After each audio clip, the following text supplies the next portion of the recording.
ও বিশ্বাসীরা, তোমরা তোমাদের চুক্তি পূর্ণ করো। ওয়া আউফু বিল আহদি ইন্নাল আহদা কানা মাসউলা, তোমরা যে কমিটমেন্ট করেছো, যে কন্ট্রাক্ট করেছো, এই চুক্তি তোমরা পূর্ণ করো। তা না হলে কিয়ামতের কঠিন ময়দানে এই চুক্তির ব্যাপারে, কন্ট্রাক্টের ব্যাপারে, এই এগ্রিমেন্টের ব্যাপারে আপনারা জিজ্ঞেস করবে কে? তাহলে যা চুক্তি করেছেন সুযোগ সুবিধা তাই আপনাকে দিতে হবে। মালিক ভাইয়েরা মনে থাকবে তো নাকি?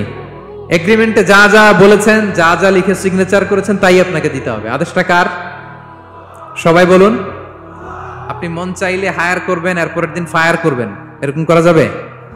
হ্যাঁ, চাইলে হায়ার ফায়ার, মন যা চায় তা করবেন, এটা করা চলবে না।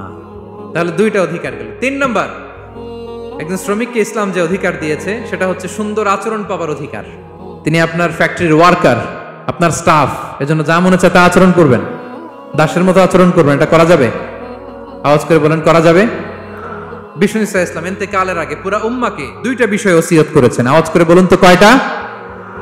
1 নাম্বার হচ্ছে নামাজ। 1 নাম্বার কি? আসসালাত। আসসালাত, রুহু বের হওয়ার আগে, ইন্তেকালের আগে বিষ্ণু বলেন আসসালাত, আসসালাত, নামাজ, নামাজ। উম্মতেরা নামাজের ব্যাপারে সতর্ক হও। 2 নাম্বার তিনি বলেছেন ওয়ামা মালাকাত আইমানুকুম, তোমাদের অধীনস্থ যারা আছে তাদের ব্যাপারে সচেষ্ট হও, তাদের প্রতি সদয় হও, তাদের সাথে খারাপ আচরণ করো না।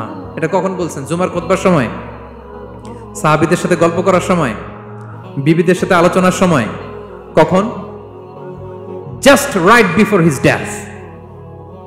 এখনই রুহু বেরোবে, ইন্তেকালের আগে তিনি বলেছেন উম্মতেরা আসসালাত, নামাজ, উম্মতেরা ওমা মালাকাত আইমানুকুম, তোমাদের কর্মচারীদের সাথে খারাপ আচরণ করো না।